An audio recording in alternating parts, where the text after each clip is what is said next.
Tatlong hakbang na maglagay po tayo ng tubig at sa sukat ng bigas.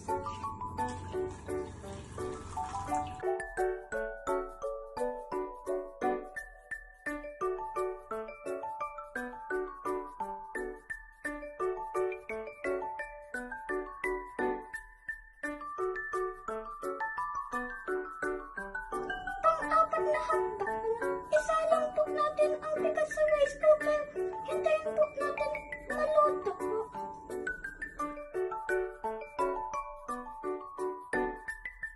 Panghuling hakbang na hayaan po natin nakatakip ng 5 minutes o